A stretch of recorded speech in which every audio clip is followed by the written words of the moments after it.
大家好，返嚟第二集。我哋第一集講咗第1至13封信，今集會講第14至26封信。繼續聽下呢位全美國第一位億萬富翁，至今已經富7代嘅家族始創人洛克菲勒做事嘅思路。我哋事不宜遲，即刻開始今集內容。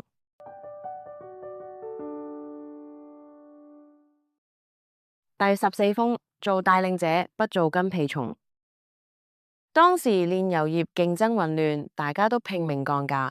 洛克菲勒唔單止冇打價格戰，仲主動聯絡鐵路大亨范德比爾特傾合作。佢承諾每日提供大量嘅運輸量嚟換取全韓最低嘅運輸費用。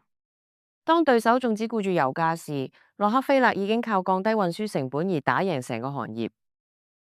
呢封信嘅總結：唔需要跟住其他人做同樣嘅事，搶佔先機。定義規則：當平庸嘅人喺框架內競爭，強者喺框架外創造有利於自己嘅規則。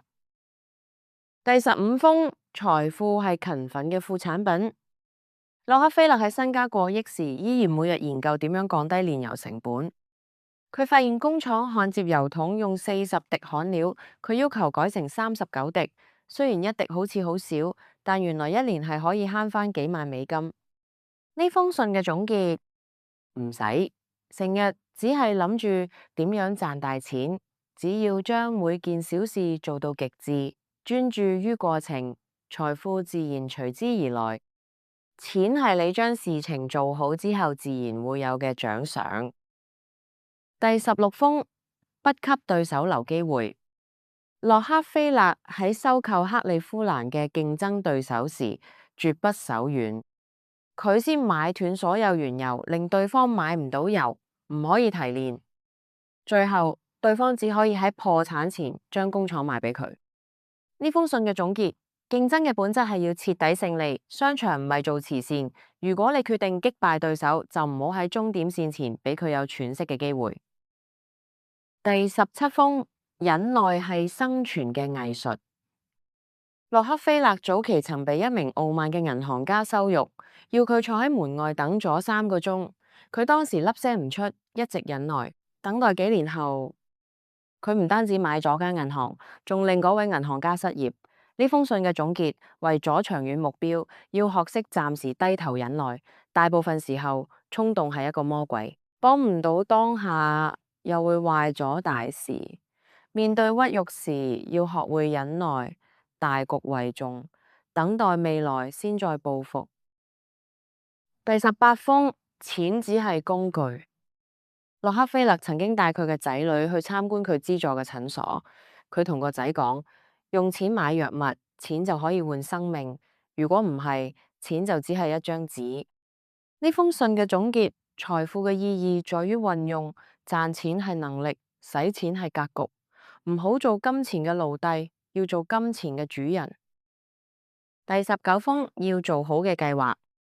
標準石油公司每次開拓一個新市場，洛克菲勒都會要求員工將當地嘅地理、法律，甚至係競爭對手嘅家庭成員背景，全部調查清楚，做出一本好似字典咁厚嘅計劃書。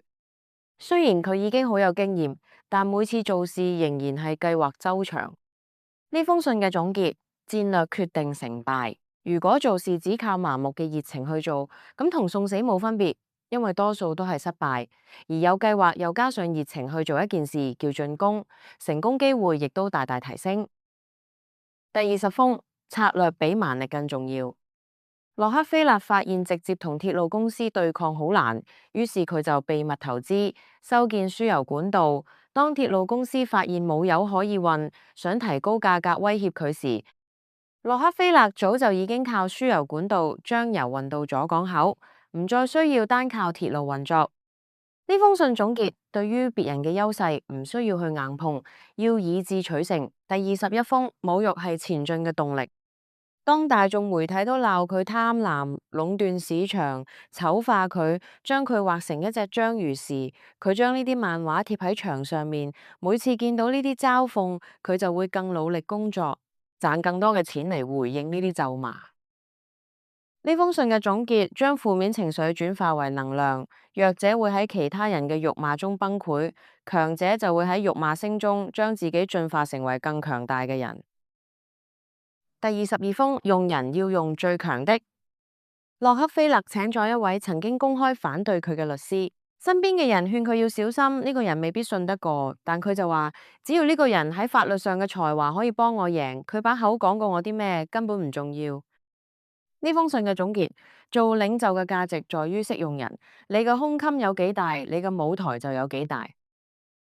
第23封，調查清楚再行動。洛克菲勒派人去數競爭對手廠區，每日運出嘅空桶數量，精準推算出對方嘅生產能力同利潤係幾多。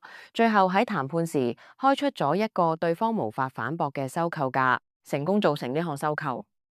呢封信嘅總結，資訊就係力量，做任何事都需要提前掌握真實有用嘅資訊。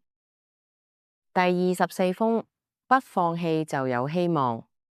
喺一次石油火災裏面，洛克菲勒損失慘重。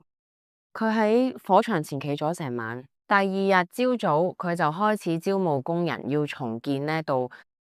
佢話既然火燒咗個舊嘅，我哋就起翻個更大嘅新廠。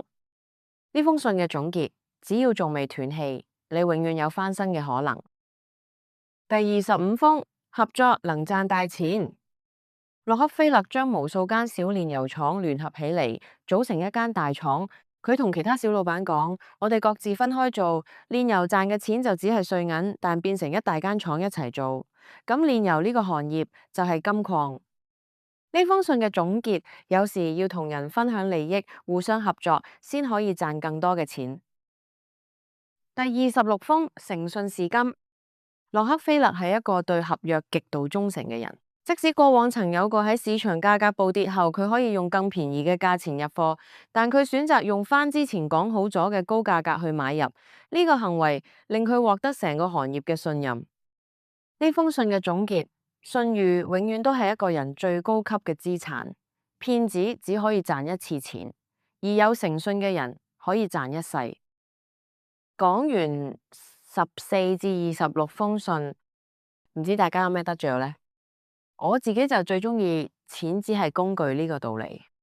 錢係一種交換價值嘅媒介，可以幫我哋換時間啦、換體驗，俾我哋有選擇權等等。我哋點樣花錢就會帶嚟唔同嘅意義。好人賺錢做好事，希望我都可以好好利用金錢呢個工具。留言話我知你又喜歡邊一封信呢？記得幫我 subscribe 呢個頻道，俾個 like 支持下我。我哋下集就講埋剩低嘅信，多謝收聽，下集見，拜拜。